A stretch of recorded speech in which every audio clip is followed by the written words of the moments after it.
It's time to get the breakdown started. 1, 2, 3, First up, 10 observations. Just took his guy and just boom, put him right on the ground. It's First and 10. All right, let's start off with the most important thing. Number one.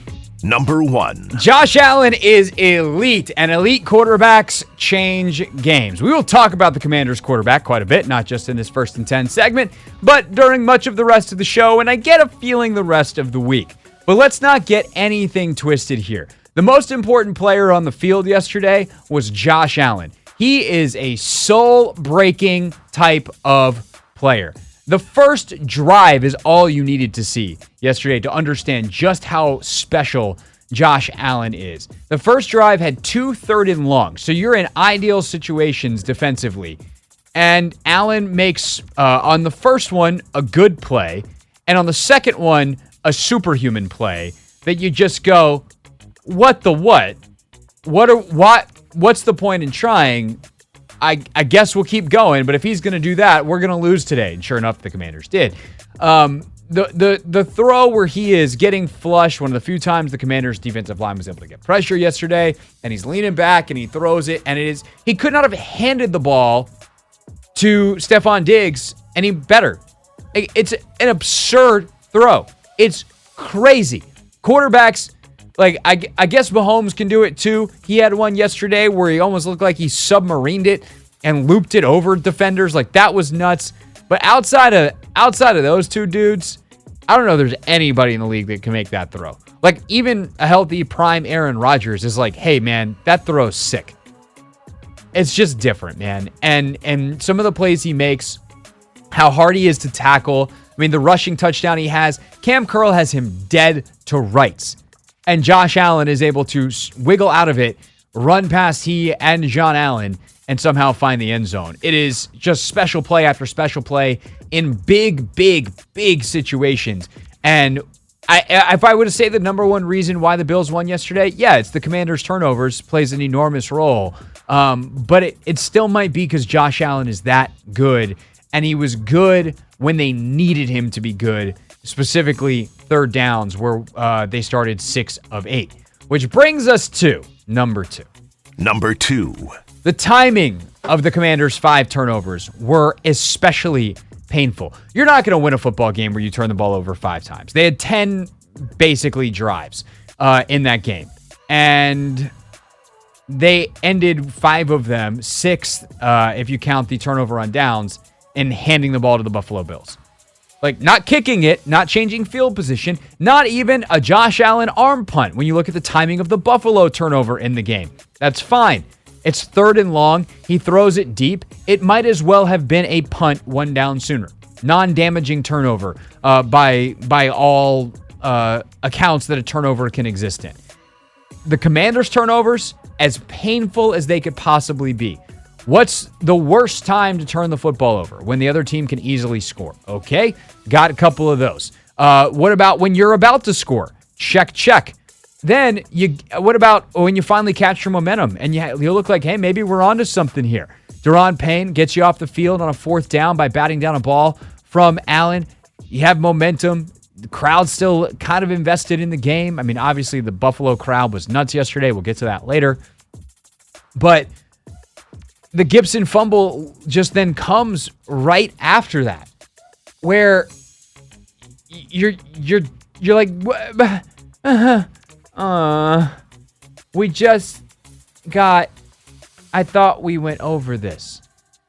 And it's tough. And Ron said this today, like, he's trying to make a play in a game that you feel like you're struggling offensively. You got to have discretion, be the better part of valor there. But between the 3rd down, and by the way, a lot of Howell's interceptions were on 3rd down. The first one's on a 3rd and 19. You just got to be okay with punting. Although that one, I don't even think that one's that bad of a pick. Like, that's the one I live with the most. It's like you're trying to make a play, and he damn near did it. It's a fantastic play by the Bills linebacker. And against a lot of teams, you make that throw. Not against this one. And you roll in the second half, you get a great offensive drive going. And that's the thing. They moved the ball all right yesterday. And then you throw a pick at the goal line after you have 2 massive running plays. It's just, it's incredibly frustrating because They did not play. This is the comment that's going to get me killed, and I don't care because I care about being accurate. They played way better than the score yesterday. They process-wise won a lot of snaps, like an amount of snaps where you should, if you're just neutral on the ones that you lose and you don't have killer mistakes, you are at least competitive. The problem was you can't, if you want to then add back in the turnovers, yeah, they got the score they deserved because they turned the ball over 5 times in the worst possible scenarios, and that's your ball game. Brings us to number 3. Play calling, I don't think, did the offense a lot of favors yesterday because I am obviously not, if anyone's listened to this show for a long time, I'm not a run the ball for the sake of running the ball kind of guy. Moving the ball through the air is a great way to play offense. It's the best way to play offense. However, the reason that is true is because you're able to pick up chunk yardage far more often in the pass game than you are the run game. But what is running the football? Running the football is a low risk but often low reward way to play. And yesterday, the risk was just as low, but the reward was very high. And I think Eric Bieniemy is going to look at this tape and go, we should have run the football more. Not just because yes, because it was working for them, but why? Buffalo was dropping 7 in coverage. They have 4-man fronts. They're basically begging you to run the ball. And when you do, you're ripping off chunks. For a long stretch of that game yesterday, Robinson's sitting on 10 carries at 70 yards. That's 7 per for the guy that when he's in the game, you run the ball 50% of the time. The defense knows it's coming, and they still couldn't stop it. And when you have a quarterback who's unsettled, who's forcing things, who's having trouble reading the defense, where there's not a lot of open places to throw, just take what they're giving you. They're giving you chunks on the ground. Run it down their throat. Make life easier for your offensive line. And Eric Bieniemy's forgot more football than I'll ever know. But sometimes I think NFL coaches get caught up in the game. And I think this was a scenario where they had a plan going in. They liked the plan. And if they could just get this one thing to happen on this play where something went wrong, the plan would be working. The problem is you have to take a step back and say, we're not evaluating based off the plan. We're evaluating based off the game. Don't quit trying to change and just hope for this one thing to work a little better. Take what they're giving you. And I think they did a bad job of adjusting that yesterday. And they kept doing a lot of high-risk stuff. High risk because of the pressure, high risk because of the throws they're asking Sam to make, versus trying to get the ground game going or getting to easier throws like screens that they could get the ball out of Sam's hands quickly. They just didn't do, I think, a good job of setting up for success yesterday. And to be frank, I hated Ron's answer on this today when I think it was Fortier asked him, are you in part passing the ball because you want to see what you've got in Sam? And Ron was like, that's part of it. No, that's not part of it. The way you're going to make Sam succeed is you put him in a comprehensive game plan that takes in all factors and all accounts. You're not finding anything out by putting him in bad situations and asking him to throw, except for you're finding out that he'll do it. Don't do that. Put him in better situations. If he gets fewer attempts, but you teach him the value of managing a game, do that. I hated that answer. I'm trying not to make too much of it because I do think sometimes Ron just says stuff and it's not actually true. But God, I hated that answer. All right, number 4. Number 4. Situational awareness for Sam Howell is unquestionably the next step in his progression. A lot of the turnovers come on third down. And when you've gotten to third down and you're in scoring range, you can't turn the ball over. But it goes beyond that. When you are on the edge of field goal range and it's first, second, or third down, you can't take sacks. You've got to understand, hey, this look might not be perfect on an RPO to hand it off, but unless I've got a home run, quick slant, or home run, whatever I'm pulling, I'd rather run into a bad look and take a no gain than put myself in a bad spot where all of a sudden I'm losing 7 yards on a sack. And then all of a sudden you wind up in a 3rd and 19, and now you're trying to push the ball down the field and you get picked. That's the first drive, right? The awareness of kind of the game flow is something else that is big boy next level quarterbacking. And you see it on the back-to-back sacks by Leonard Floyd, the second one specifically. The first one, like, that's good pursuit by Floyd. I'm going to have to watch the tape, see what was open downfield or not. But on the second one, everyone's crushing Andrew Wiley. And I'm not telling you Wiley had the world's greatest game, but I'm telling you he played better than everyone thinks. Again, and this is one that I put on Sam, in part because, Trent Williams or Lane Johnson, because he plays right tackle, I don't think would have had much of a chance on that play. Floyd guessed the snap count. He's got a running head start. Like, good luck. Maybe Lane Johnson or Trent Williams can get there if they, like, fling their super athletic bodies full bore and just knock him enough. But, like, good luck if your guy who's played what Floyd played, like 12 years in the league. Like, this dude's a super veteran, and he basically jumps the snap count because he's got a beat on the quarterback. There's a lot of stuff you got to consider as a QB, and that all of a sudden you got all the other stuff under control, and your snap count becomes predictable, and then you die. Like, that's why playing that position is so freaking hard. And that's one that everyone kills Wiley, but I look at Howell and I go, he didn't really have much of a chance. I don't really put that on Wiley. I don't even know if I put that on Sam. It's just a good play by the other dudes who are getting paid a lot of money. And I thought the TV commentary from Matt Ryan was really good on the AJ Epinesa pick 6. And Ryan just goes, man, you're not throwing over a 6'6" guy. Like, you just got to know we gotta ground that one. Or actually Ryan said, like, we got to pump fake that and try to run it. Again, it's a third down. He's trying to make a play. I see the play he's trying to make. You're not throwing over a 6'6" guy. And that's the kind of thing that at the NFL with these caliber athletes and these kinds of dudes that are so freaking big and talented, you just got to learn this ain't college, this ain't high school. That defensive end is not a 5'8" dude who's going to be going to college to study economics. Like, that's a 6'6" guy who played AAU basketball with Jason Tatum. That's who AJ Epinesa is. So, situational awareness, understanding down and distance, time and score, the limitations of your own abilities versus your opponents. Those are things that come with experience and reps. But becoming aware of those things sooner rather than later is the next progression for Sam Howell. All right, we got to start moving. Pick up the pace. Anthony, we're going to no-huddle these last 5. Ready, set, number 5. Number 5. I like that they got Terry McLaurin involved early. A lot of the drives where I thought they moved the football well, Terry was involved. This seems like a good causation correlation argument. But there's other play calls that I don't particularly love. I'm sure we'll talk about the third down call in the red zone later, where you get a tight zone call or an inside zone call. From shotgun, you're not spread out. You've brought everybody together. Michael Phillips hates that more than anyone in the world, so we'll talk to him about that at 5. They didn't like the fourth down call. Or I didn't mind the fourth down call. They just didn't execute very well. But, like, you kind of notice some patterns starting to emerge. Good job getting Terry involved early. You got to wonder what's going on with Jahan Dotson. Like, what is he not picking up that we thought he would based off camp so far this season? How quickly can they get that directed? Good reminder, no matter how good of a camp he had, he's still a young player, still learning. And Eric Bieniemy is also still learning where and how to use some of these different offensive pieces. Hopefully they will continue to get better as the year goes on. All right, to the defensive side. Numero 6.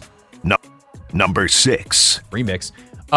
Third down defense. They started 6 of 8, did the Bills on third down. That is not very good. They got 4 straight stops in the middle of the game. Hold it at 16-0 for a long time. Offense just absolutely hung the defense out to dry in so many ways. But then they fell apart again late on third downs. And I think it's important to point out, like, how good Buffalo was in some of these situations.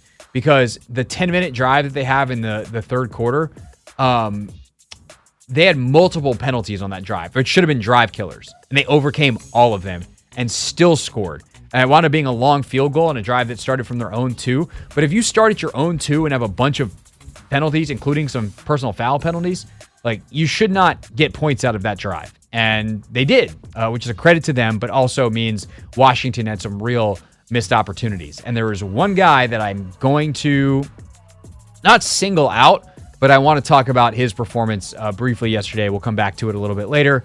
But number 7 is number 99.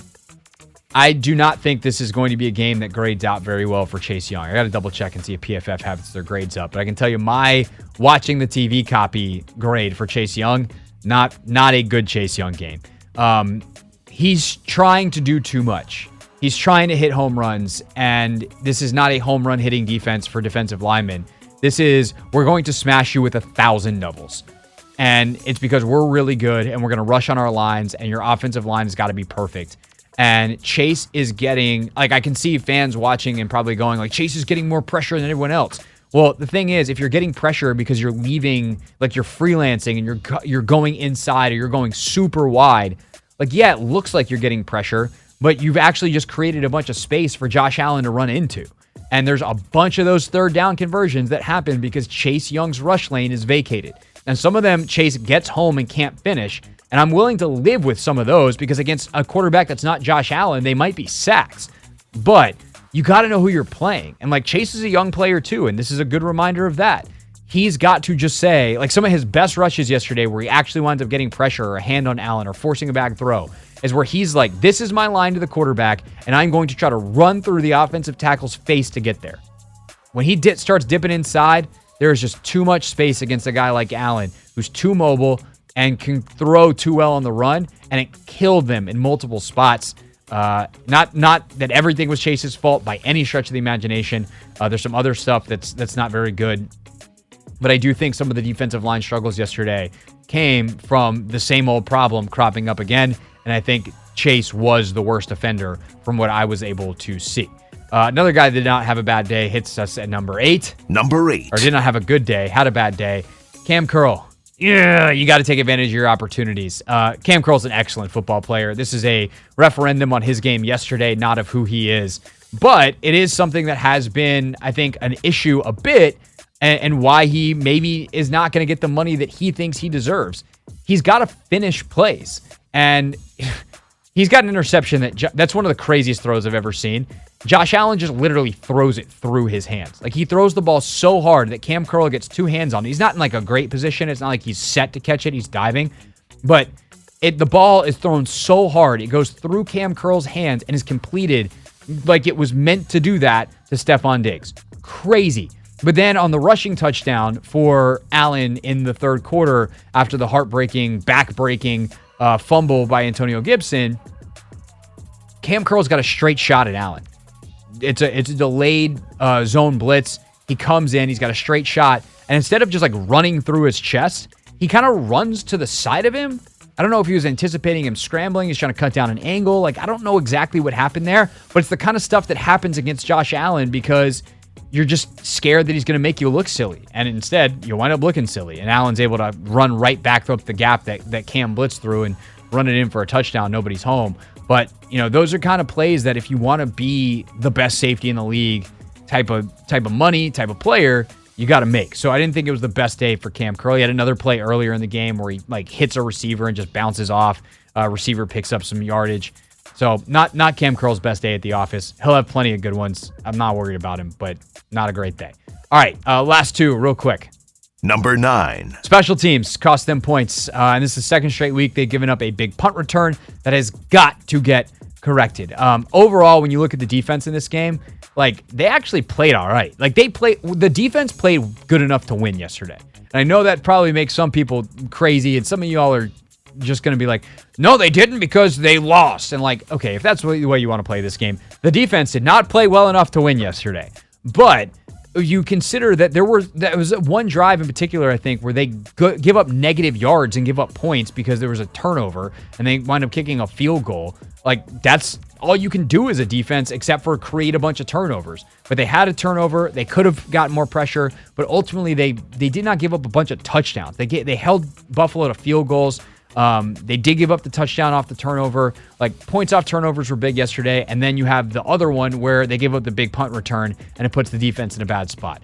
That was anti-complimentary football, and special teams played a role. And they, despite all the shouting for my guy Jamison Crowder, who I got to catch up with in the locker room yesterday, which is pretty funny, sidebar, because obviously Jamison was here when I was on the beat and I am no longer on the beat. There was kind of this like, hey, I know you moment, which was very fun in the locker room, but hasn't popped a big return yet. You haven't gotten a lot in the return game outside of safe catches of football. Love that. And you have given up stuff. So that's not ideal. And last but not least, number 10. Number 10. Let's talk about the crowd. I heard some people calling into Kevin's show earlier complaining about the crowd, and there just is not anything to complain about here. Buffalo is unique in how they travel. It is the best traveling fan base in the league. And yes, there was a ton of Buffalo fans that yesterday, like possibly half the stadium or more, especially in the lower bowl. It was crazy how many Bills fans there were. But those tickets were bought a long time ago. Those tickets were bought before the sale went through. Those tickets were bought the day the schedule was released. Buffalo's different. This is not some indictment of the fan base. This is not anything other than you played the one team yesterday where they have bought up all the tickets. And Commanders fans then filled in the rest. Commanders fans, got it to a sellout, but the damage had been done. I'm much more interested in some of the games later this season and how the stadium is to see whether the fan base is truly back in terms of in-person attendance. But yesterday's an outlier. Yesterday's an anomaly. This isn't some indictment of the fans and people who go to games that did a bad job or the organization regressing 6 weeks into Josh Harris's ownership. That's about the Buffalo, the Bills fans, Bills Mafia showing up and showing out.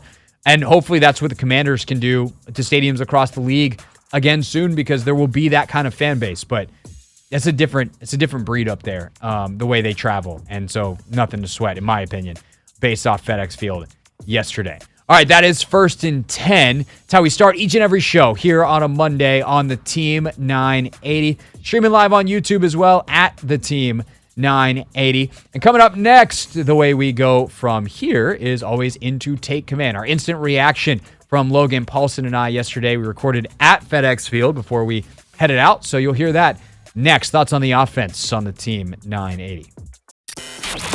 This is the Hoffman Show on the Team 980 and the Odyssey app.